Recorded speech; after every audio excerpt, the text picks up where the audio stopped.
नमस्कार, न्यूज के इकलौते फैमिली शो न्यूज की पाठशाला में आप सभी का बहुत स्वागत। मैं हूं सुशांत सिन्हा। ये वो पाठशाला जहां सबकी क्लास लगती है। और सबसे पहले आपको बता दूं कि आज पाठशाला में क्या क्या है और कौन कौन सी क्लास लगेगी। पीएम मोदी 3 हथियार लाए। राहुल गांधी ने विदेश से लौटते ही भारतीय स्टेट से जंग छेड़ दी। मोदी संघ को घेरने के चक्कर में राहुल गांधी का वो कांड जिसने कांग्रेस को एक्सपोज कर दिया। भारत के नए शक्तिशाली हथियार दिखाते हुए पीएम मोदी ने चीन को क्या खुला मैसेज दिया, आज आपको यह भी दिखाऊंगा। और कांग्रेस का नया चमचमाता दफ्तर खुला तो राहुल और कांग्रेस का एक और झूठ कैसे बेनकाब हो गया, इसका चैप्टर भी है। फिर बात होगी दिल्ली चुनाव की। एफआईआर की भरमार, केजरीवाल पर हमले का अलर्ट। दिल्ली चुनाव के पहले फिर अरेस्ट होंगे क्या केजरीवाल? नुपुर शर्मा, स्मृति ईरानी, बीजेपी की आखिरी लिस्ट में धमाका होने वाला है क्या? केजरीवाल नामांकन भरने निकले, इधर संजय सिंह बारात लेकर क्यों आ गए, आज इसके बारे में भी बात होगी। फिर महाकुंभ की सबसे रहस्यमयी दुनिया का सच, वो खुलासा जो आपको हैरान कर देगा, वो दिखाऊंगा। नागा साधु फ्लावर नहीं फायर हैं। अब्दाली से लेकर औरंगजेब तक को धूल चटाने वाले नागाओं का अनसुना इतिहास लेकर आया हूं। लेकिन सबसे पहले दिन भर की बड़ी खबरों का रिवीजन, उसके बाद पहला चैप्टर। संभल में प्रशासन ने एक हिंदू परिवार को 47 साल बाद उनकी 3 बीघा जमीन पर कब्जा वापस दिलाया। कब्जा की गई जमीन पर आजाद जन्नत निशा स्कूल चल रहा था।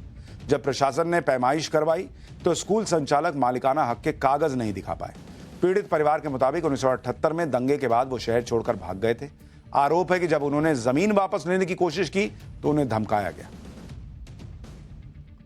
नाबालिग से रेप के केस में 11 साल से जेल में बंद आसाराम को राजस्थान हाईकोर्ट ने 31 मार्च तक अंतरिम जमानत दे दी है। जमानत मिलने के बाद आसाराम अपने समर्थकों के साथ जोधपुर के आश्रम पहुंचे। इस दौरान आसाराम के समर्थकों ने आतिशबाजी की, फूल बरसाए। हाईकोर्ट ने आसाराम को अंतरिम जमानत स्वास्थ्य कारणों के आधार पर दी है। अदालत ने आसाराम को अपनी पसंद की जगह पर इलाज कराने की अनुमति दी है। हालांकि इस दौरान आसाराम को जमानत की शर्तों का पालन करना होगा।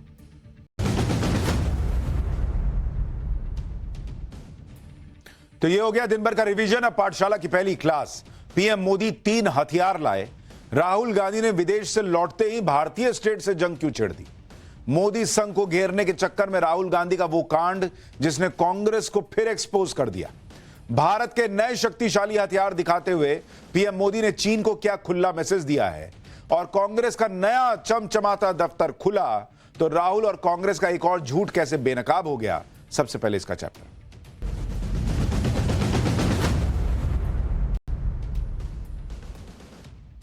नरेंद्र मोदी और राहुल गांधी के बीच सोच, समझ और विजन का अंतर इतना बड़ा होता जा रहा है कि अब लग नहीं रहा कि यह खाई कांग्रेस पार्टी भर पाएगी। एक तरफ प्रधानमंत्री मोदी हैं जिनका नेशन फर्स्ट का विजन एकदम क्लियर दिख रहा है पब्लिक को।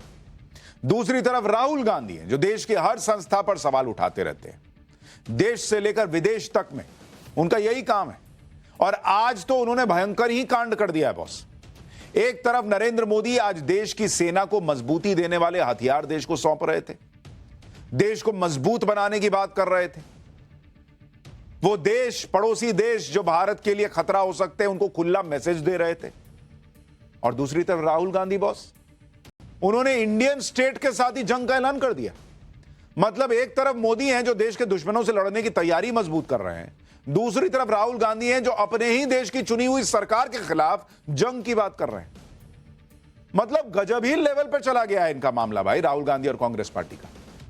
आज आपको विस्तार से देखना चाहिए कि मोदी कौन से हथियार लाए हैं, चीन को क्या खुला मैसेज दे दिया, और कैसे राहुल गांधी और कांग्रेस का एक और झूठ एक्सपोज हुआ जब कांग्रेस पार्टी का नया चमचमाता दफ्तर खुला।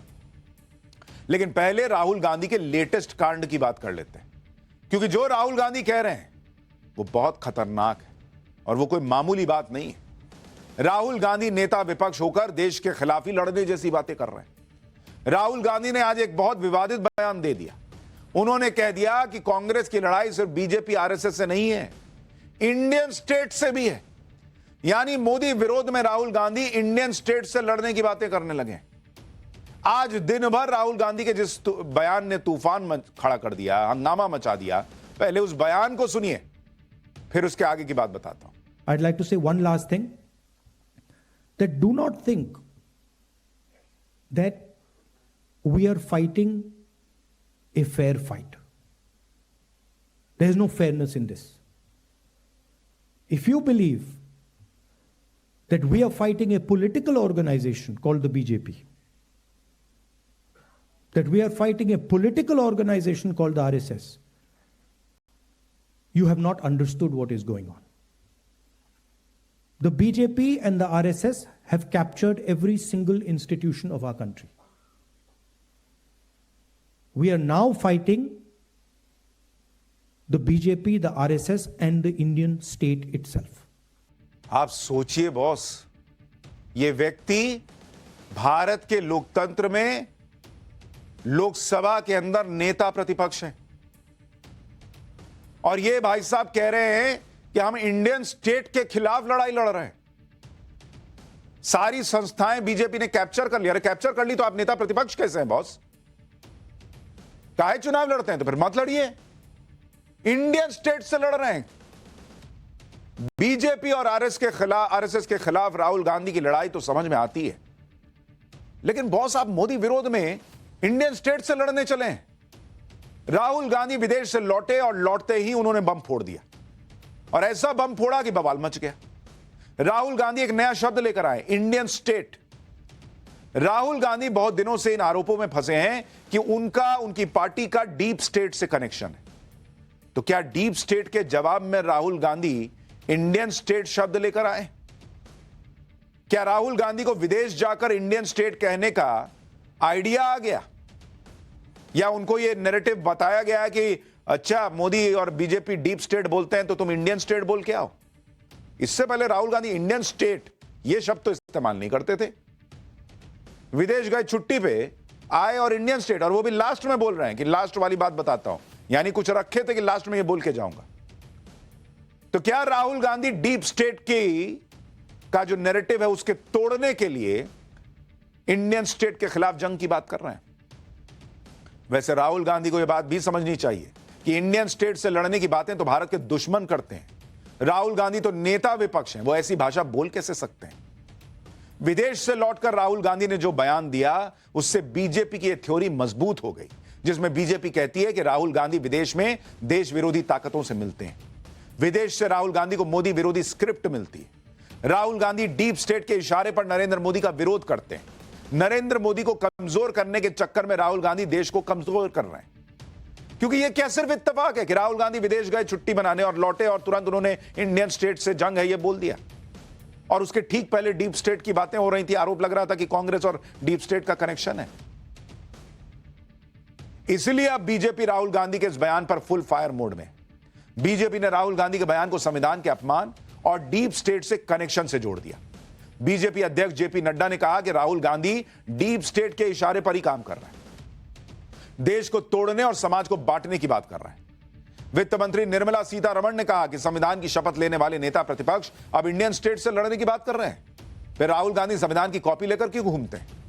बीजेपी सांसद निशिकांत दुबे ने जॉर्ज सोरोस का नाम लेकर राहुल गांधी को घेरा और कहा गांधी परिवार अंबेडकर जी के अस्तित्व को नकार कर भारत का संविधान बदलने के बाद देश का विभाजन चाहता है। सोरोस के सपनों का टुकड़े टुकड़ों का भारत। एक बार बीजेपी कैसे राहुल गांधी के बयान पर हमलावर है यह सुनिए। केंद्रीय मंत्री हरदीप पुरी ने कहा कि राहुल गांधी को अपनी मानसिक हालत की जांच करानी चाहिए। सुनिए एक बार। भारत से लड़ रहे हैं राहुल गांधी जी, नेता प्रतिपक्ष भारत के हैं। संविधान जिसकी शपथ ली है वो भारत का है और नेता प्रतिपक्ष भारत का कहता है कि हम भारत स्टेट से लड़ रहे हैं। यह पहली बार नहीं है कि राहुल गांधी ने इस तरह का बयान दिया है, बल्कि राहुल गांधी जो देश विरोधी शक्तियां हैं उनके साथ मंच साझा करते हैं, उनके साथ गुप्त भेंट करते हैं, उनसे फंडिंग लेते हैं और उसके बाद ऐसे बयान देते हैं जो भारत की संप्रभुता के लिए खतरा बनती है। और यह कहना गलत नहीं होगा, ऐसा नेता प्रतिपक्ष राहुल गांधी हैं जो आज कलंक हैं। अब छोड़िए राहुल गांधी, क्या क्या किसी क्या उसको बोलो जाके अपनी मेंटल स्टेबिलिटी जरा जाके चेक करे। बीजेपी के नेता गुस्से में कोई कह रहा है राहुल गांधी नेता प्रतिपक्ष के तौर पे कलंक है। कोई कह रहा है कि जाके अपने मानसिक इलाज कराएं, अपनी मेंटल स्टेबिलिटी को चेक कराएं। अब आपको बताते हैं कि राहुल गांधी ने यह विवादित बयान किस कॉन्टेक्स्ट में दिया। दरअसल इस बयान के बाद राहुल गांधी ने महाराष्ट्र के चुनाव का जिक्र किया, कहा कि चुनाव में बहुत गड़बड़ी हुई है। राहुल गांधी ने यह आरोप लगाया कि महाराष्ट्र के विधानसभा चुनाव में अचानक 1 करोड़ वोटर बढ़ गए। राहुल गांधी यह चाहते हैं कि लोकसभा और विधानसभा में जितने लोगों ने वोट किया उनका नाम और एड्रेस चुनाव आयोग उन्हें दे दे। अब आप खुद देखिए जो मांग राहुल गांधी कर रहे हैं वो कितनी गैर संवैधानिक है। किसी भी वोटर की जानकारी कि उसने वोट दिया है या नहीं दिया है या किस पार्टी को वोट दिया है, यह सब कुछ वोटर की राइट टू प्राइवेसी से जुड़ा है। उसे सार्वजनिक करना गैर संवैधानिक है। अगर चुनाव आयोग ये चाह भी ले तो भी कानूनी बाध्यता की वजह से वो डेटा सार्वजनिक नहीं कर पाएगा कि इसने वोट दिया था और इसने नहीं दिया था। दूसरी बात, अगर राहुल गांधी को डेटा की थोड़ी भी जानकारी होगी तो उन्हें पता होगा कि अगर उन्हें यह डेटा किसी तरह मिल भी जाए तो यह डेटा करोड़ों में है बॉस। घर घर जाके चेक कीजिएगा कि फलाने करोड़ों लोगों के घर में जाइएगा और कहिएगा कि तुमने दिया था नहीं दिया था वोट। और अगर राहुल गांधी को लोकसभा और विधानसभा चुनाव में वोटरों की संख्या में कोई अंतर दिख भी जाता है तो उससे कुछ साबित नहीं होगा, क्योंकि यह बात सबको पता है कि जो व्यक्ति लोकसभा चुनाव में वोट देने गया है जरूरी नहीं कि वो विधानसभा चुनाव में वोट देने जाएगा। लगभग सभी राज्यों में लोकसभा और विधानसभा चुनाव के वोट प्रतिशत में अंतर होता ही होता है। तीसरी बात यह है कि राहुल गांधी ये क्यों भूल जाते हैं कि जम्मू कश्मीर और झारखंड में उनकी गठबंधन की सरकार ईवीएम से चुनकर आई है। उमर अब्दुल्ला ने तो हाल ही में चुनाव आयोग की तारीफ करते हुए कहा कि जम्मू कश्मीर के चुनाव में कोई धांधली नहीं हुई। इन सब से तो यही लगता है कि राहुल गांधी सिर्फ माहौल बनाने के लिए, भ्रम की राजनीति को पंप करने के लिए इस तरह की बातें कर रहे हैं। और इसमें कुछ नया नहीं है कि वो विदेश से आते फिर वही बातें कर रहे हैं। आज कांग्रेस के नए नवेले दफ्तर का उद्घाटन करते हुए भी राहुल गांधी की भ्रम की राजनीति फिर एक्सपोज हो गई। कांग्रेस का नया चमचमाता दफ्तर खुला तो कैसे राहुल गांधी और कांग्रेस का झूठ एक्सपोज हुआ वो आगे बताऊंगा। लेकिन चूंकि राहुल गांधी की सोच और विजन आप देख रहे हैं तो आपको नरेंद्र मोदी के बारे में भी बताता हूं। आज नरेंद्र मोदी क्या कर रहे थे आपको वो भी देखना चाहिए। जिस तरह हिंद महासागर में चीन और अरब महासागर में पाकिस्तान अपनी दादागिरी दिखा रहे हैं, उसके जवाब में आज पीएम मोदी ने ऐसे ऐसे 3 घातक हथियार उतार दिए कि चीन और पाकिस्तान की सारी दादागिरी धरी की धरी रह जाएगी। इंडियन नेवी की ताकत बढ़ाने के लिए आज पीएम मोदी मुंबई पहुंचे, जहां उन्होंने नौसेना डॉकयार्ड में 3 वॉरशिप राष्ट्र को समर्पित किए। ये तीनों अल्ट्रा मॉडर्न वॉरशिप हैं जिससे नेवी की ताकत 3 गुना बढ़ गई। एक तरफ राहुल गांधी भारतीय स्टेट से लड़ने की बात कर रहा है, एक तरफ मोदी भारत को मजबूत करने का पूरा प्रयास कर रहा है। अब अगर समंदर में भारत के दुश्मनों ने कोई साजिश की तो यह हथियार उन्हें पानी में अंदर डुबो डुबो के मारेगा। सबसे खास बात यह है कि इनमें से एक हथियार तो ऐसा है जो दुश्मन के सामने होने के बावजूद उन्हें दिखाई नहीं देगा और कब हमला करके गायब हो जाएगा दुश्मन को पता तक नहीं चलेगा। इन तस्वीरों को देखकर पूरी दुनिया में इस बात की चर्चा है कि पीएम मोदी ने भारत के आर्मी डे के मौके पर समंदर के 3 सबसे घातक हथियार गिफ्ट किए। इसमें पहला हथियार है आईएनएस सूरत, जो एक डिस्ट्रॉयर शिप है। इसमें लगी गाइडेड मिसाइल के जरिए दुश्मन के जहाजों को तबाह किया जा सकता है। दूसरा है आईएनएस नीलगिरी, जो स्टेल्थ फ्रिगेट है। यह अपनी तरह का देश का पहला वॉरशिप है। इसमें एडवांस सेंसर और वेपन सिस्टम है जो समंदर से लेकर आसमान में उड़ रहे दुश्मन को खत्म कर सकता है। तीसरा है साइलेंट किलर कही जाने वाली आईएनएस वाशगीर सबमरीन। यह दुश्मन के सामने होते हुए भी उसको नजर नहीं आएगी। जैसे वो मिस्टर इंडिया में नहीं था कि वो मिस्टर इंडिया है, दिख नहीं रहा है। यानी ये दुश्मन की जासूसी के साथ साथ उस पर हमला भी कर सकती है। आगे बढ़ने से पहले आपको इन हथियारों की एक झलक दिखाता हूं ताकि आप ये समझ सकें कि पीएम मोदी ने इंडियन नेवी की ताकत को आज किस लेवल पर पहुंचा दिया है।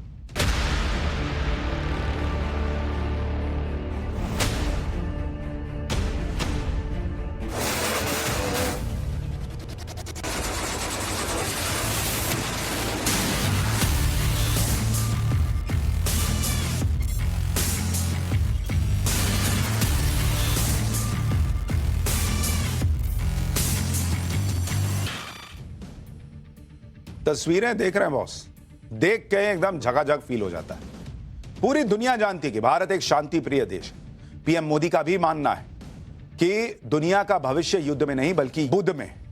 लेकिन कई बार अपने दुश्मन को काबू में रखने के लिए हथियारों की झलक दिखा देनी चाहिए ताकि उसे कोई गलतफहमी न रहे। इसलिए आज आपको इन हथियारों की कुछ खासियतों के बारे में भी बताता हूं। इनमें पहला हथियार है आईएनएस सूरत। यह एक गाइडेड मिसाइल डिस्ट्रॉयर है। इस पर बराक 8 ब्रह्मोस जैसी घातक मिसाइल और एंटी सबमरीन रॉकेट लॉन्चर तैनात किए जा सकते हैं। यह समंदर और आसमान से आने वाले दुश्मन के हथियारों को एक बटन दबाकर उड़ा सकते हैं। एंटी सरफेस वॉरफेयर के लिए इसमें 16 ब्रह्मोस एंटी शिप मिसाइल्स तैनात हो सकती है। इसके अलावा एंटी एयर वॉरफेयर के लिए 32 बराक 8 मिसाइल तैनात की जा सकती है। समुद्र की गहराई में छिपे दुश्मन को निपटाने के लिए इसमें एंटी सबमरीन वॉरफेयर में torpedo tubes, anti submarine rocket launchers तक तैनात किए जा सकते हैं।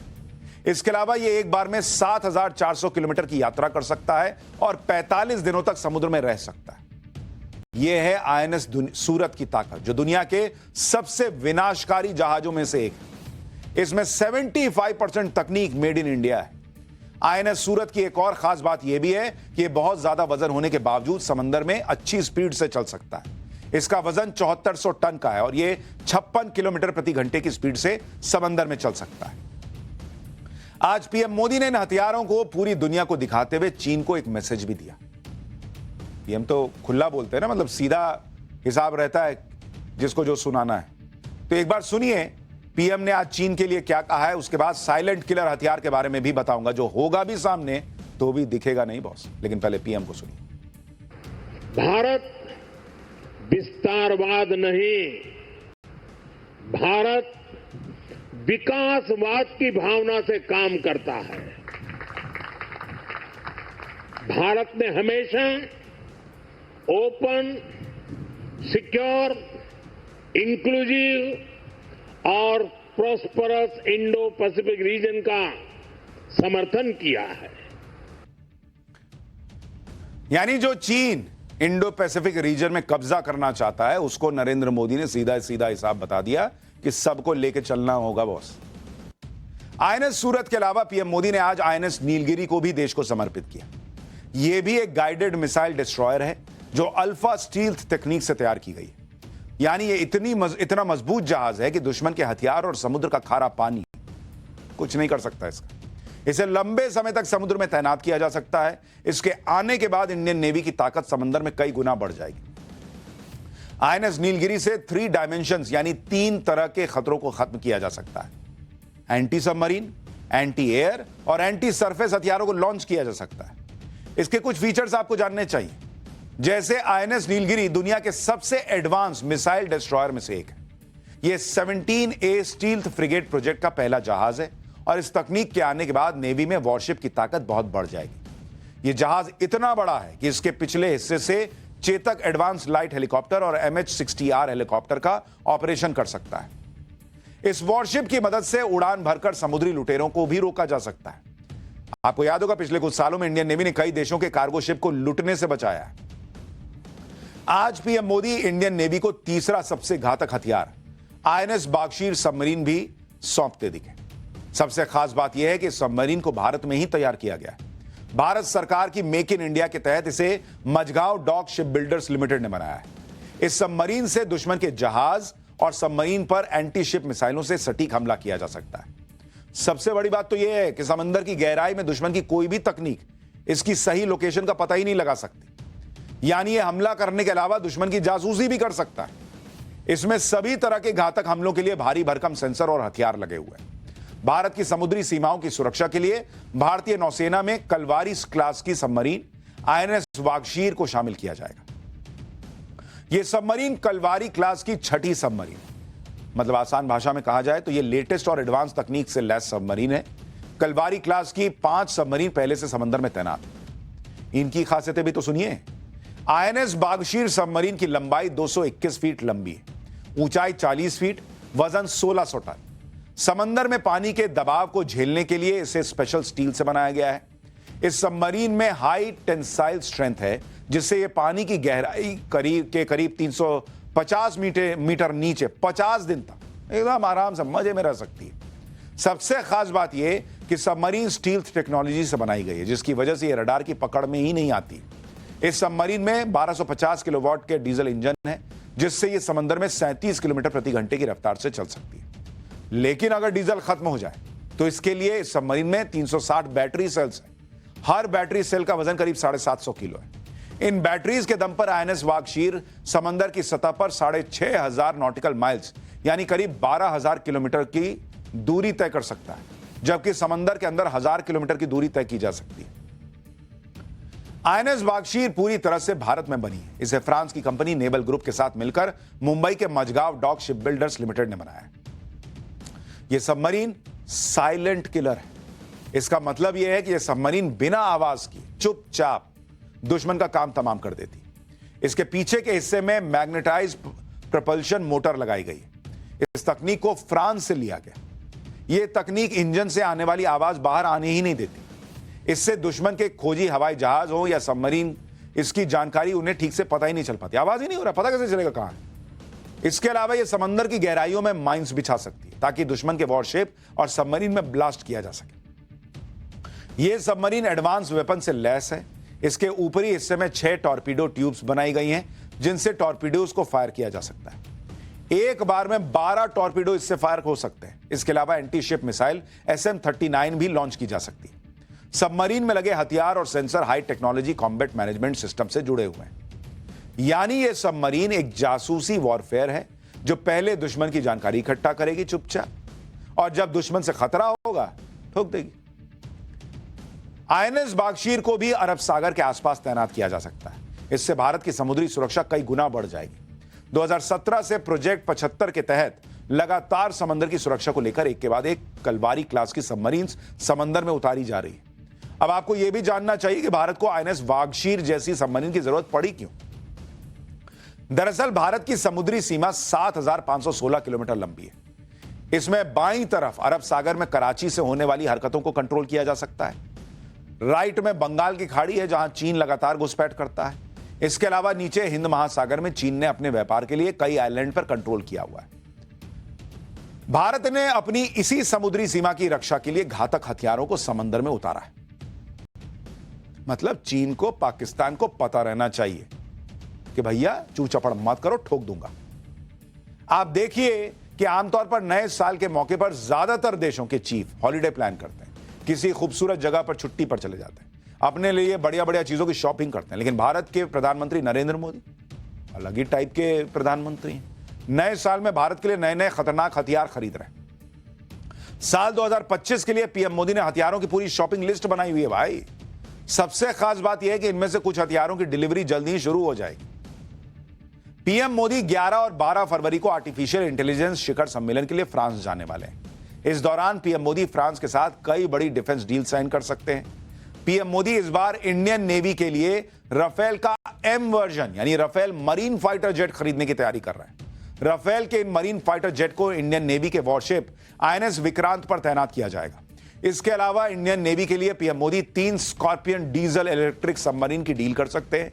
इस डील के तहत फ्रांस के नेवल ग्रुप की मदद से तीनों सबमरीन को भारत की मझगांव डॉक शिप बिल्डर्स में तैनात किया जाएगा। इस डील में भारत के करीब 38,000 करोड़ रुपए खर्च होंगे।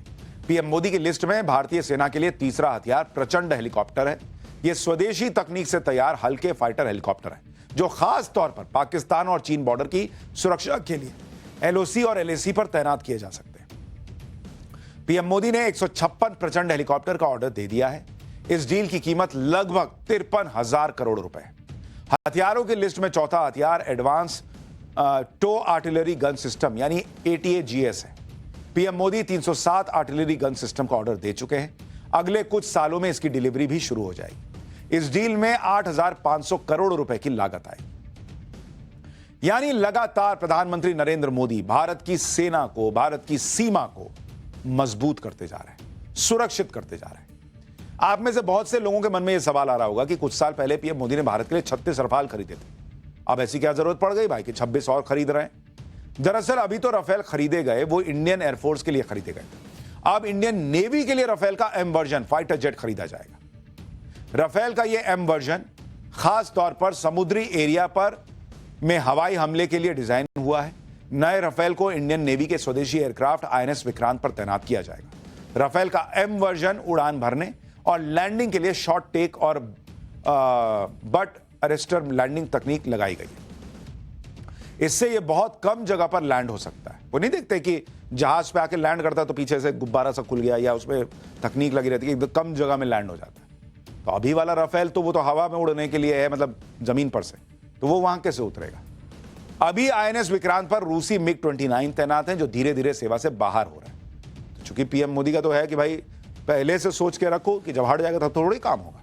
तो मिग-29 जेट्स करीब 50 साल पुराने हैं। आज की तकनीक के हिसाब से ये जेट्स आउटडेटेड हो रहे हैं। इसलिए पीएम मोदी नेवी की ताकत को बढ़ाने के लिए नए राफेल की तैयारी को लाने की तैयारी कर चुके हैं। बात चाहे सेना की ताकत हो, सनातन की ताकत की हो, प्रधानमंत्री नरेंद्र मोदी का विजन एकदम क्लियर है। न सुरक्षा से समझौता, न सनातन की परंपरा को आगे बढ़ाने से कोई कसर। आज पीएम मोदी ने नौसेना को वो त्रिशक्ति दी जो वक्त आने पर चीन और पाकिस्तान को 3rd डिग्री टॉर्चर देगी।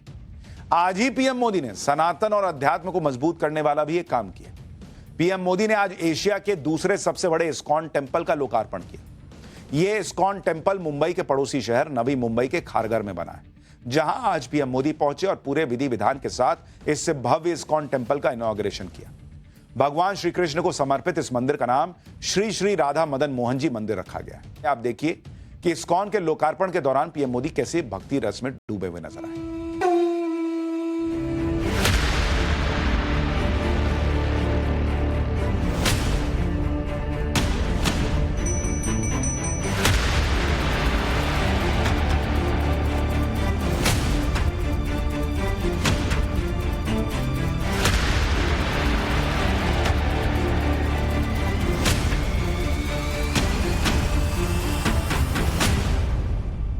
मैं अभी देख रहा था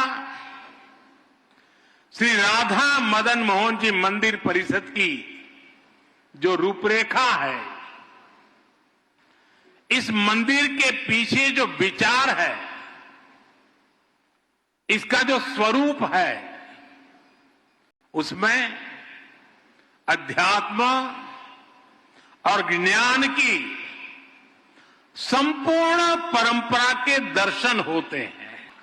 वृंदावन के 12 जंगलों पर आधारित एक उद्यान भी विकसित किया गया है।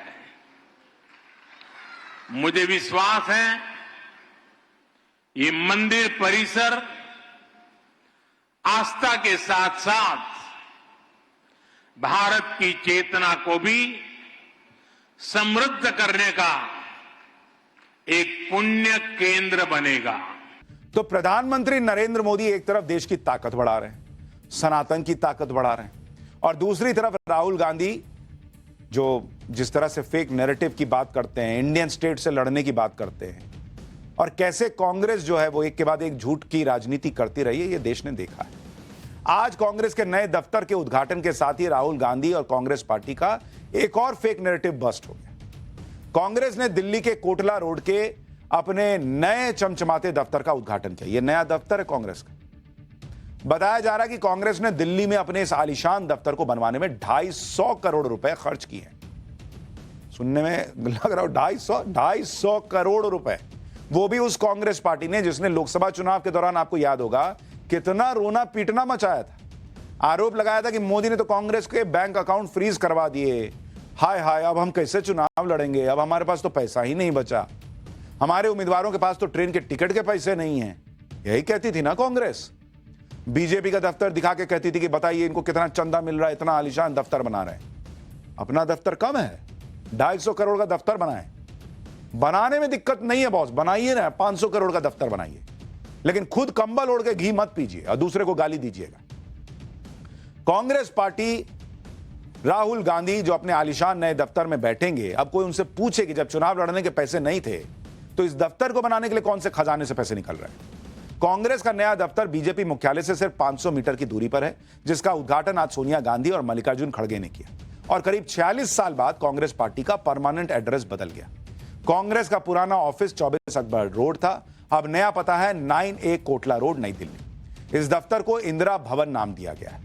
तो जो कांग्रेस और राहुल गांधी ने कांग्रेस और राहुल गांधी आरोप लगाते नहीं थकते कि बीजेपी ने तो अपने दोस्तों के दम पर इतना आलीशान दफ्तर बना लिया, अब वही कांग्रेस अपने नए दफ्तर में शिफ्ट हो रही है, जो किसी राजमहल से कम नहीं दिख रहा।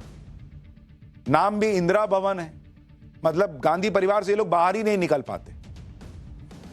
दे देते ना कुछ और ना, अभी मनमोहन सिंह के लिए इतना आंसू बहाए थे, मनमोहन सिंह के नाम पे रख देते। कांग्रेस का नया दफ्तर तकरीबन 1.25 एकड़ में फैला है, 6 फ्लोर है। टॉप फ्लोर पर कांग्रेस अध्यक्ष का कमरा है। नए दफ्तर में बिजली के लिए सोलर एनर्जी पैनल लगे हैं, हाई स्पीड इंटरनेट और वीडियो कॉन्फ्रेंसिंग की व्यवस्था और सुविधा दी गई है, सीसीटीवी कैमरे लगे हुए। अच्छी बात है, बनाइए दफ्तर, लेकिन दूसरा करता है तो उसको बेईमान मत बताइए। देश में सच बोलना सीखिए। खैर, यही पॉलिटिक्स है कि राहुल गांधी और उनकी कांग्रेस पार्टी चुनावों में पिछड़ जाते हैं, पब्लिक देखती ना है। लेकिन जब चुनाव की बात हो रही है तो दिल्ली चुनाव की बात जरूरी है। एफआईआर की भरमार, केजरीवाल पर हमले का अलर्ट, दिल्ली चुनाव के पहले फिर अरेस्ट होंगे क्या केजरीवाल? नुपुर शर्मा, स्मृति ईरानी बीजेपी के आखिरी लिस्ट में क्या धमाका होने वाला है? केजरीवाल नामांकन भरने निकले, इधर संजय सिंह बारात लेकर क्यों आ गए? अब इसका चैप्टर गए। दिल्ली के चुनाव में 2 जोड़ी जूते की बात क्यों होने लगी? कांग्रेस की तीसरी लिस्ट में कौन कौन से चौंकाने वाले नाम हैं? क्या बीजेपी आखिरी लिस्ट में स्मृति ईरानी और नुपुर शर्मा को टिकट देने वाली है? ये सब आज आपको बताऊंगा। लेकिन पहले देखिए कि अरविंद केजरीवाल बीच चुनाव में दिल्ली में कैसे उन पर डबल मुसीबत आ गई। पहली मुसीबत तो अरविंद केजरीवाल पर यह आई है कि गृह मंत्रालय ने ईडी को अरविंद केजरीवाल के खिलाफ मनी लॉन्ड्रिंग का केस चलाने की मंजूरी दे दी। यह मंजूरी शराब घोटाले से जुड़े केस में दी गई है। पिछले साल नवंबर में सुप्रीम कोर्ट ने एक आदेश दिया था और कहा था कि पब्लिक सर्वेंट के खिलाफ मुकदमा चलाने के लिए अथॉरिटी से परमिशन लेनी होगी, इसलिए जरूरी परमिशन ली गई। दूसरी मुसीबत यह है कि अरविंद केजरीवाल की जान को खतरा होने की आशंका है। खालिस्तानी उन्हें टारगेट कर सकते हैं, ये जो इंटेलिजेंस एजेंसीज है उनके पास खबर है। यानी अरविंद केजरीवाल के ऊपर हमला भी हो सकता है क्या? यह सवाल खड़ा हो रहा है। अब आपको बताता हूं कि वो कौन लोग हैं जो अरविंद केजरीवाल की जान के पीछे पड़े।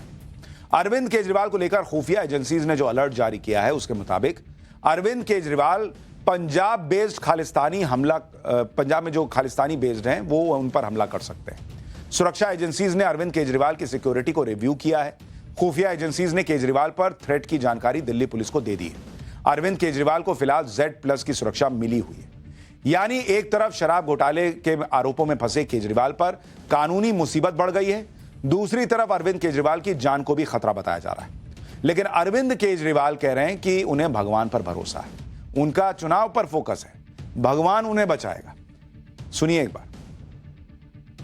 के खिलाफ थ्रेट आया, इंटेलिजेंस अलर्ट है कि अरे यार क्या कर रहा है यार, खालिस्तानी एलिमेंट से ऊपर वाला बचाएगा, ऊपर वाला बचाएगा। आज ही मंत्रालय ने ईडी के आपके निजी खिलाफ जांच के लिए उसको सैंक्शन दे दिया है। वो उस तरह से चुनाव लड़ रहे हैं, हम इस तरह से चुनाव लड़ रहे हैं। अरविंद केजरीवाल का टाइम अभी बहुत टाइट है, इसलिए वो सारी मुसीबतों को साइड में करते चले जा रहे हैं। उनका फोकस सिर्फ दिल्ली चुनाव पर है। दिल्ली चुनाव के लिए आज उन्होंने नामांकन भी भर दिया। केजरीवाल के साथ साथ आज सभी पार्टियों के ज्यादातर उम्मीदवारों ने नामांकन दाखिल किया। जैसे अगर आप लिस्ट देखिएगा, नई दिल्ली सीट से अरविंद केजरीवाल ने नॉमिनेशन भर दिया।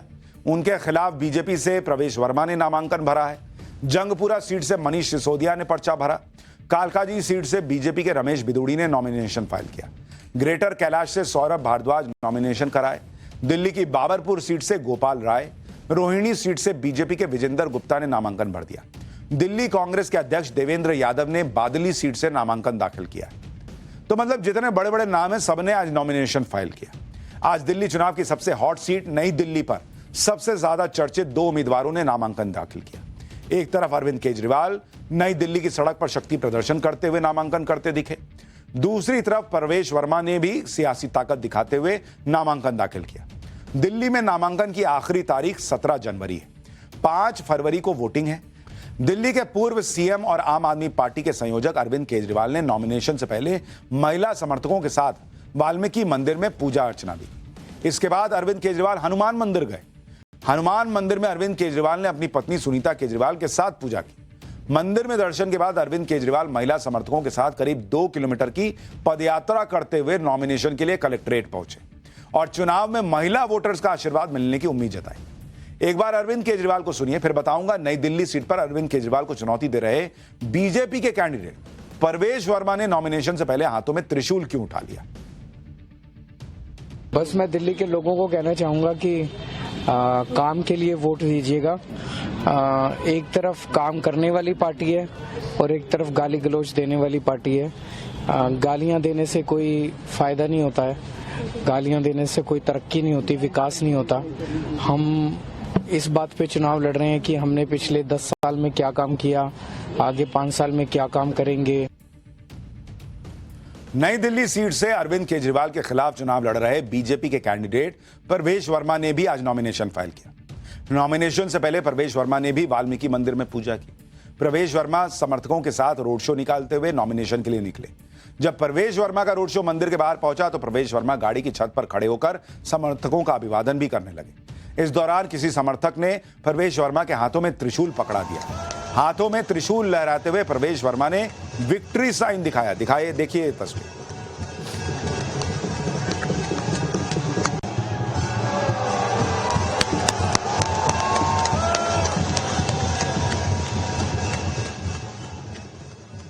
नॉमिनेशन के बाद प्रवेश वर्मा ने नई दिल्ली सीट पर बीजेपी को नंबर 1 बनाने का दावा किया। एक बार उनको भी सुनिए, फिर बताता हूं नॉमिनेशन पर जूते को लेकर कौन सा विवाद खड़ा हो गया।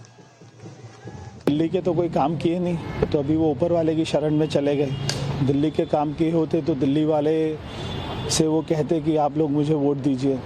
अभी ये बात उनको भी पता है, मगर आज जो है प्रभु के आशीर्वाद से सबसे पहले मेरा नामांकन हुआ है अभी तक नई दिल्ली विधानसभा से। तो जैसे मेरा यहाँ से अपना नंबर 1 पे हुआ है नामांकन, यहाँ से भारतीय जनता पार्टी भी नंबर 1 पे आएगी। प्रवेश वर्मा नई दिल्ली सीट पर अरविंद केजरीवाल को हराने का दावा कर, इसलिए वो लगातार आम आदमी पार्टी के निशाने पर भी हैं। प्रवेश वर्मा को लेकर आम आदमी पार्टी के आरोप कैश, चश्मा, बेडशीट, सोने की चेन से होते हुए आज जूते तक पहुंच गए। आम आदमी पार्टी ने प्रवेश वर्मा के नॉमिनेशन से जुड़ा एक वीडियो शेयर करते हुए कहा, आरोप लगाया और चुनाव आयोग को भी निशाने पर लिया। इस वीडियो में प्रवेश वर्मा महिलाओं को जूते पहनाते नजर आ रहे हैं।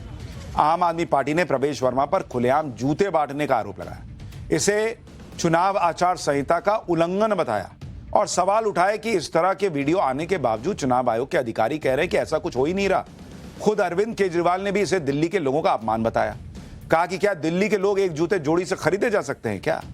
अरविंद केजरीवाल को सुनिए, फिर आपको बताता हूं कि जूता कांड पर बीजेपी क्या कह रही है और चुनाव आयोग ने क्या किया है। उनको लगता है एक जूते से वो दिल्ली के लोगों को खरीदेंगे। क्या दिल्ली के लोग एक जूते की जोड़ी से खरीदे जा सकते हैं? ये तो दिल्ली के लोगों का अपमान है। जो व्यक्ति ये सोचता है कि दिल्ली के लेके महिलाओं में काफी नाराजगी थी, कुछ को मिला ही नहीं, तो जिसको ये लगता है कि वो एक जूते की जोड़ी से दिल्ली के लोगों को खरीद लेगा, उससे मैं उसके बारे में क्या कहूँ। वैसे एक बड़ा बेसिक सा सवाल यह है कि अगर किसी को वोट लेने के लिए जूता बांटने होगा तो इतने कैमरे हैं वहां पे थोड़े ही इस तरह से काम करें। भाई बीजेपी कह रही है कि वो कोई ठंड में बिना जूते चप्पल के चल रहा है तो उसको पैर में जूता नहीं पहनाए क्योंकि इलेक्शन है। ये बीजेपी कह रही है या बीजेपी से के समर्थक कह रहे हैं। इस जूता कांड पर चुनाव आयोग ने जांच के आदेश हालांकि दे दिए हैं। दिल्ली के चुनाव में सबकी नजरें नई दिल्ली सीट पर अटकी हैं। इस सीट पर अरविंद केजरीवाल की राह कितनी आसान और कितनी मुश्किल है उसकी सियासी रिपोर्ट भी आपको बताता हूं। नई दिल्ली सीट पर कुछ बातें अरविंद केजरीवाल के पक्ष में, जैसे वो लगातार 3 बार से इस सीट पर चुनाव जीतते आ रहे हैं। साल 2013 में उन्होंने इसी सीट से शीला दीक्षित को 2 गुने ज्यादा वोटों के अंतर से हराया था। इस सीट पर अरविंद केजरीवाल को लगातार 50% से ज्यादा वोट मिलते आ रहे हैं। अब ये आंकड़े देखकर तो लगेगा कि अरविंद केजरीवाल की स्थिति तो मजबूत ही है, वो आसानी से चुनाव जीत जाएंगे, लेकिन नहीं बॉस। कुछ ऐसे भी फैक्ट्स हैं जो कह रहे हैं कि अरविंद केजरीवाल के लिए चुनाव केक वॉक नहीं होने वाला, आसान नहीं होने वाला।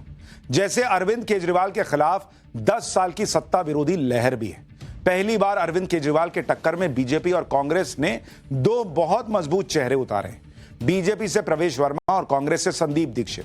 दोनों नेता पूर्व सीएम के बेटे हैं, दोनों दिल्ली के सांसद रह चुके हैं। प्रवेश वर्मा वो सांसद हैं जो लगातार 2 बार रिकॉर्ड वोटों से जीत चुके हैं। दिल्ली में उनकी अच्छी पकड़ भी। यानी अरविंद केजरीवाल के लिए एक तो एंटी इनकम्बेंसी से उनको लड़ना होगा, 10 साल की सत्ता विरोधी लहर, और दूसरा 2 बड़े चेहरे उनके सामने होंगे। चुनावी वार पलटवार के बीच दिल्ली चुनाव के और भी रंग हैं। आम आदमी पार्टी ने लगातार बीजेपी के सीएम कैंडिडेट पर सवाल उठाए। उसने अनोखे अंदाज में बीजेपी पर सियासी हमला किया।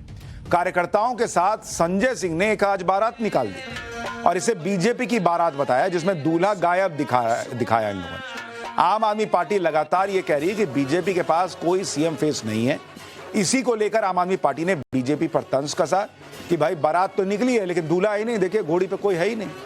जबकि आम आदमी पार्टी का दूल्हा अरविंद केजरीवाल है। इस बारात की भी दिल्ली में बड़ी चर्चा हुई। दिल्ली चुनाव को लेकर बीजेपी और आम आदमी पार्टी के बीच किस तरह मोर्चेबंदी चल रही है, इसका अंदाजा इसी बात से लगाया जा सकता है कि दोनों की तरफ से एक दूसरे पर आरोपों की बौछार चल रही है। धड़ाधड़ केस भी दर्ज हो रहे हैं। बीजेपी की अलग अलग शिकायतों पर आम आदमी पार्टी के खिलाफ अब तक 5 एफआईआर हो चुकी है। ये सभी मामले दिल्ली के नॉर्थ एवेन्यू थाने में दर्ज हुए हैं। पहली एफआईआर आम आदमी पार्टी पर प्रधानमंत्री मोदी और गृह मंत्री अमित शाह की फोटो और वीडियो से छेड़छाड़ के मामले में हुई है।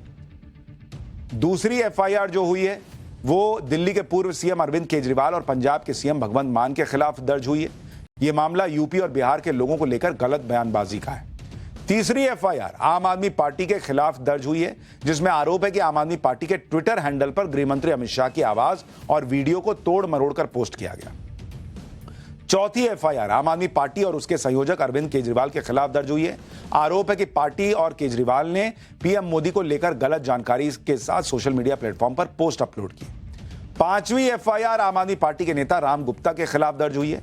आरोप है कि राम गुप्ता ने सोशल मीडिया प्लेटफॉर्म पर प्रधानमंत्री आवास को राजमहल बताया और आर्टिफिशियल इंटेलिजेंस की मदद से बनाए एक वीडियो की मदद से झूठा दावा किया कि प्रधानमंत्री आवास में कई अलग अलग कमरे केवल सूट, बूट, जूते, चश्मे, स्कार्फ जैसे सामान रखने के लिए बनाए गए। इसके अलावा दिल्ली की सीएम आतिशी के खिलाफ भी एक एफआईआर दर्ज हुई। आतिशी पर चुनाव प्रचार के दौरान सरकारी गाड़ी के इस्तेमाल का आरोप लगाए और चुनाव आयोग के निर्देश पर उनके खिलाफ एफआईआर दर्ज हुई। यानी एफआईआर की भरमार हो रखी है आज की डेट में। इतना ही नहीं, दिल्ली में बीजेपी इस बार आम आदमी पार्टी को हराने के लिए कोई कसर छोड़ने के मूड में नहीं है। हरियाणा और महाराष्ट्र की जीत के बाद बीजेपी दिल्ली में चुनावी जीत की हैट्रिक लगाने की तैयारी कर रही है। इसके लिए बीजेपी ने प्रवेश वर्मा और रमेश बिदूड़ी समेत कई बड़े नेताओं को चुनावी रण में उतार दिया। अगर आम आदमी पार्टी, बीजेपी और कांग्रेस के कैंडिडेट्स की बात करें तो आपको बताता हूं कि बीजेपी क्या अभी भी एक तुरुप का इक्का दबाए बैठी है क्या? यह सवाल क्यों उठ रहा है भाई? दिल्ली में अगर आप देखेंगे टोटल सीट कितनी है, 70 सीटों वाली विधानसभा है। कैंडिडेट कितने उतारे हैं अभी तक अगर आप देखेंगे कैंडिडेट कितने उतारे? आम आदमी पार्टी उसने 70 के 70 कैंडिडेट उतार दिए कि भाई जाओ लड़ो। कांग्रेस उसने अभी तक 63 कैंडिडेट उतारे हैं और बीजेपी अभी तक सबसे पीछे है। बीजेपी ने अभी तक 59 कैंडिडेट उतारे। अब सवाल यह भी खड़ा हो रहा है कि भाई बीजेपी क्यों नहीं उतार रही? उसके पास 70 लोग नहीं है क्या ढंग के? इतना टाइम क्यों लग रहा है? 20 दिन बचे हैं चुनाव। दिल्ली में नॉमिनेशन के सिर्फ 2 दिन बचे हैं। बीजेपी को अभी 11 कैंडिडेट की घोषणा और करनी है। ऐसे में सबकी नजरें बीजेपी कैंडिडेट्स की आखिरी लिस्ट पर आकर टिकी। चर्चा है कि बीजेपी की आखिरी लिस्ट में बड़ा धमाका हो सकता है। अटकलें हैं कि बीजेपी की तीसरी लिस्ट में पूर्व केंद्रीय मंत्री स्मृति ईरानी और बीजेपी से निलंबित फायर ब्रांड नेता नुपुर शर्मा की भी एंट्री हो सकती है। अलग अलग मीडिया रिपोर्ट्स में कहा जा रहा है कि दिल्ली की ग्रेटर कैलाश सीट पर मौजूदा मंत्री सौरभ भारद्वाज के खिलाफ स्मृति ईरानी को टिकट मिल सकता है, जबकि बाबरपुर सीट पर मौजूदा मंत्री गोपाल राय के खिलाफ नुपुर शर्मा को कैंडिडेट बनाया जा सकता है। मीडिया रिपोर्ट्स के इन दावों पर ग्रेटर कैलाश सीट से आम आदमी पार्टी के मौजूदा विधायक और दिल्ली सरकार में मंत्री सौरभ भारद्वाज ने भी ट्वीट किया।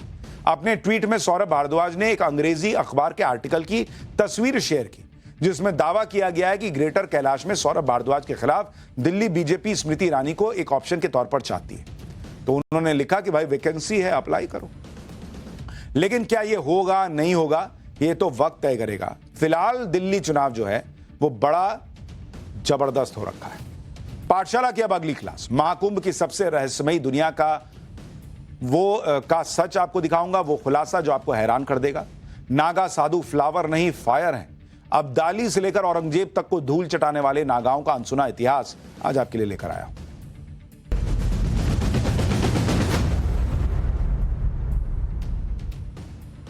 प्रयागराज में चल रहा महाकुंभ अपने आप में एक दुनिया है और इस दुनिया में इतने रहस्य हैं कि आप सोच नहीं सकते। महाकुंभ जाने वालों के मन में आस्था और भक्ति भाव ही नहीं होता, बल्कि कई सवाल भी मन में होते हैं, जिसे लिए भक्तों का सैलाब महाकुंभ की तरफ चला आ रहा है। करोड़ों भक्त अब तक पवित्र त्रिवेणी में डुबकी लगा चुके हैं और यह संख्या बढ़ती ही जा रही है। भक्तों के आने का सिलसिला खत्म नहीं हो रहा। भक्तों के लिए महाकुंभ क्षेत्र में दिन रात का कोई अंतर नहीं रह गया है। 24 घंटे भक्ति की अलग गूंज रही है। लोग आ रहे हैं, अपने अपने मन में महाकुंभ की याद लेकर जा रहे हैं। कोई अपनी मनोकामना की सिद्धि के लिए आ रहा है, कोई अपने प्रश्नों के उत्तर खोजने आ रहा है। महाकुंभ वो मेला है जिसके सामने बाहरी संसार छोटा लगने लगता है। देसी क्या विदेशी, सब पर कुंभ का कुमार छाया हुआ है। ये जिस बाबा को आप देख रहे हैं, इनका नाम अभय सिंह राजपूत है और ये IIT बॉम्बे से इंजीनियरिंग कर चुके हैं। एरोस्पेस इंजीनियर के तौर पर काम भी किया है। करोड़ों रुपए की नौकरी कनाडा में कर रहे थे, लेकिन जीवन का लक्ष्य नहीं मिल रहा था। फिर अपने सवालों के जवाब हासिल करने के लिए अध्यात्म की राह पर निकल पड़े और आज महाकुंभ में अपने सवालों का जवाब खोजने के साथ लोगों की उलझनें भी दूर कर रहे हैं। आप सोचिए बॉस, करोड़ों की नौकरी छोड़कर लोग सनातन में डूब रहे हैं। अभय सिंह राजपूत क्यों, सुनिए जीवन को लेकर क्या बता रहे हैं। मैं तो लोगों को यही समझ आता हूँ कि तुमको जब गेम ही समझ में नहीं आया पूरा क्या है, तो तुम खेल क्या रहे हो। उस गेम को तो समझोगे ना कि ये गेम क्या है, तभी तो खेलोगे। बट बहुत सारे लोग बिना गेम को समझ के खेल रहे हैं। वो उस हिसाब से खेल रहे हैं जो उनको बताया गया कि गेम क्या है। जो आपकी सराउंडिंग्स ने, आपके टीचर्स ने, अपने माँ बाप ने जो बता दिया कि देखो ये है खेल, जो आपको इन्फॉर्मेशन दी ना, जैसे इतिहास का भी वैसे होता है कि ये हुआ था, किसी ने बताया कि ये हुआ था, अब उसको भी कैसे पता कि ये हुआ था। तो हमारी जो नॉलेज है वो कहीं ना कहीं सारी एक्वायर्ड नॉलेज है, बाहर से जो आई हुई है। और उसमें तुम जब उसको परे जाते हो कि हाँ चाहिए तो ठीक है, इस दुनिया ने मुझे बताया है, असली सच क्या है। इसी महाकुंभ में ऐसी भी एक रहस्यमयी दुनिया है जिसके बारे में ज्यादातर लोग सिर्फ बाहर से जानते हैं। महाकुंभ में आने वाले नागा सन्यासियों का जत्था लोगों में जोश भर देता है।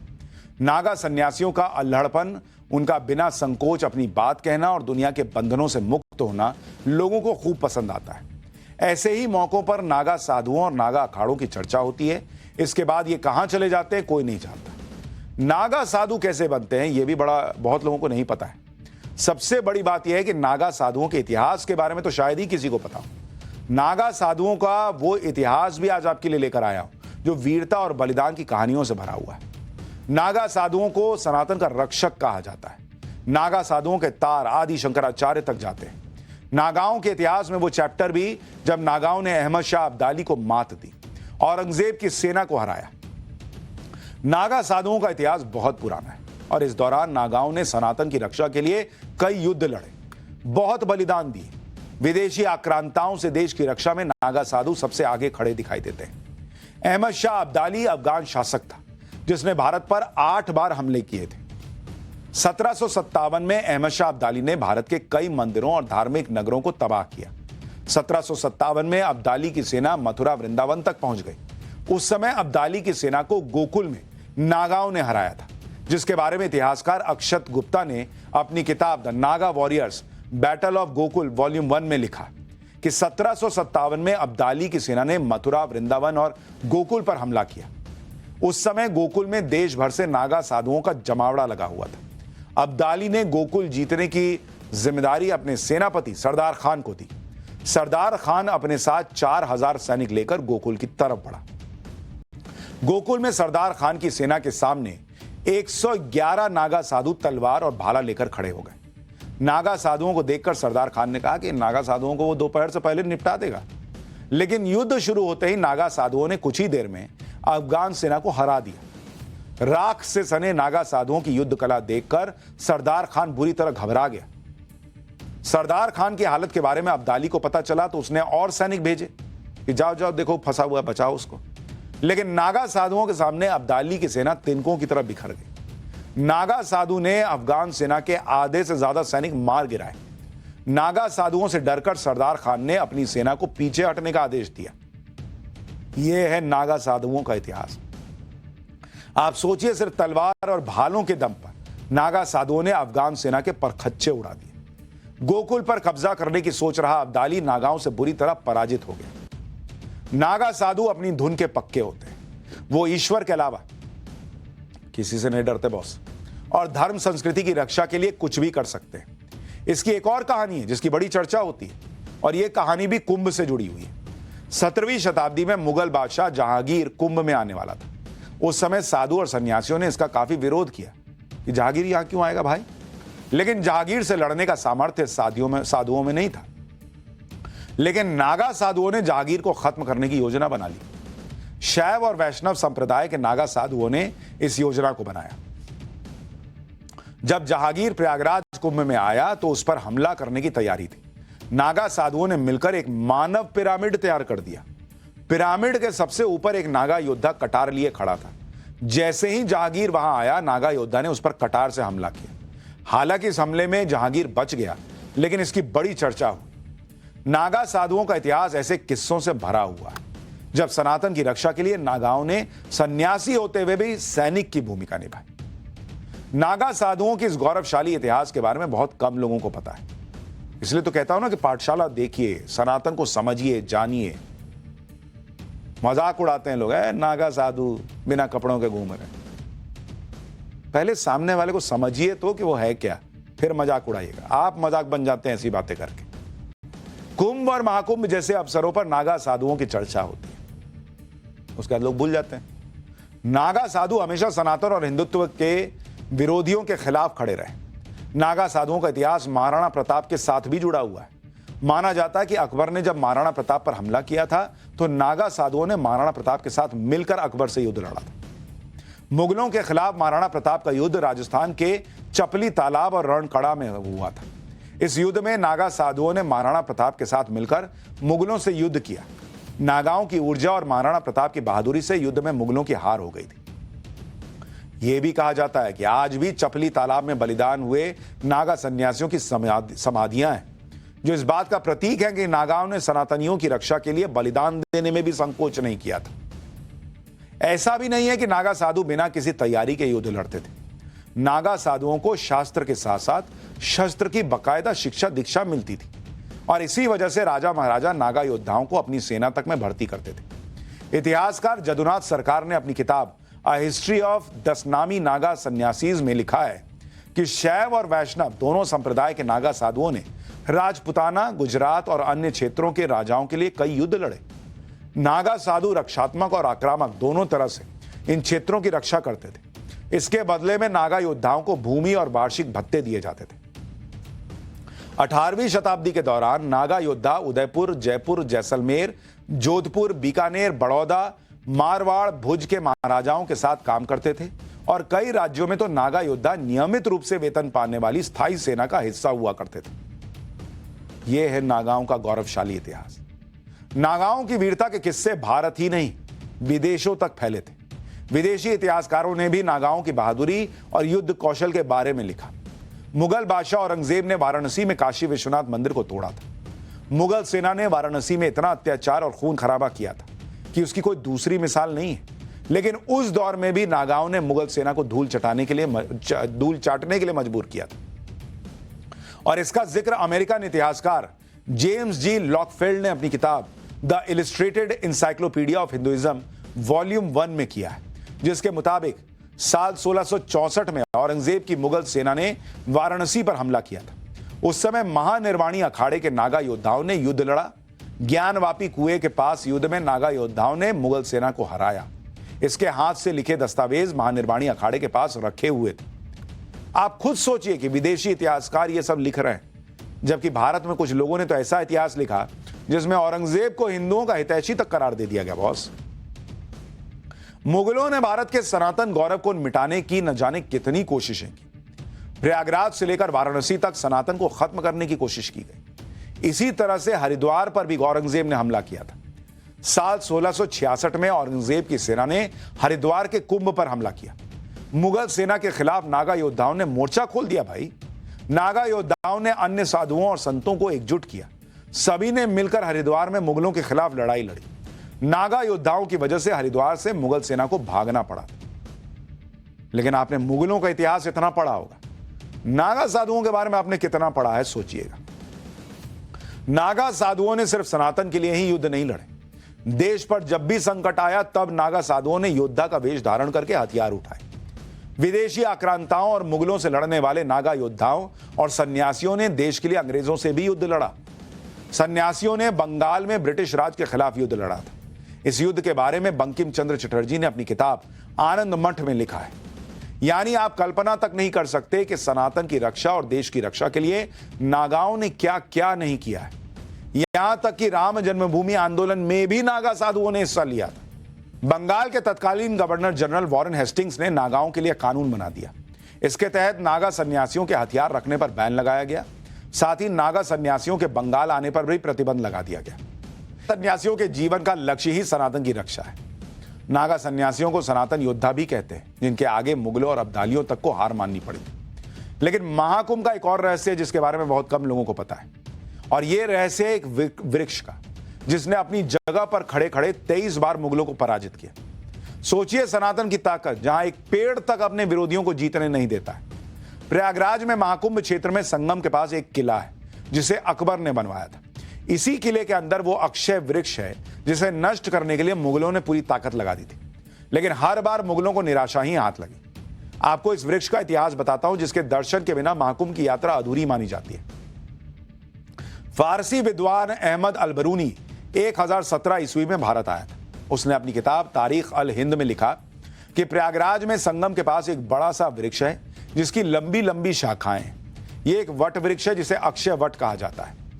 अक्षय वट के बारे में इतिहासकार जदुनाथ सरकार ने अपनी किताब शिवाजी अ नेशन बिल्डर में लिखा है कि मुगल बादशाह जहांगीर ने प्रयागराज के अक्षय वट को जड़ों से उखाड़ने की कोशिश की थी। अक्षय वट को आग से जलाने की भी कोशिश की। जहांगीर ने अक्षय वट को लोहे की मोटी चादर से ढक दिया था। जहांगीर ने अपनी पीठ थपथपाते हुए कहा था कि उसने अक्षय वट को नष्ट कर दिया, लेकिन 1 साल के अंदर ही अक्षय वट में फिर से कोपलें आने लगी और वो बढ़ने लगा। कहा जाता है कि इस घटना के बाद जहांगीर ने खुद कहा था कि भारत से हिंदुत्व कभी खत्म नहीं होगा, और इसका प्रमाण यह अक्षय वट है। सनातन धर्म में प्रयागराज के अक्षय वट की बड़ी मान्यता है। मान्यता है कि इस अक्षय वट को स्वयं माता सीता ने वरदान दिया था, जब प्रलय आएगी तो पूरी सृष्टि नष्ट हो जाएगी, लेकिन अक्षय वट को कुछ नहीं होगा। इसी अक्षय वट को मुगलों ने नष्ट करने की कोशिश की, लेकिन वो कामयाब नहीं हो पाए। अकबर ने बाद में संगम के किनारे किला बनवाया तो अक्षय वट को किले के अंदर कर लिया और भक्तों की एंट्री पर रोक लगा दिया। मुगलों के बाद अंग्रेज आए, उन्होंने भी अक्षय वट के दर्शन पर पाबंदी नहीं हटाई। दिसंबर 2018 में प्रधानमंत्री मोदी अक्षय वट के दर्शन करने के लिए गए थे। उसी समय पीएम मोदी ने कहा था कि सनातन के महान प्रतीक को आम लोगों के लिए खोल दिया जाएगा, और उसी के बाद जनवरी 2019 में कुंभ के दौरान अक्षय वट को आम जनता के दर्शन के लिए खोला गया था। अभी 13 दिसंबर 2024 को ही पीएम मोदी ने फिर से प्रयागराज में अक्षय वट के दर्शन किए थे।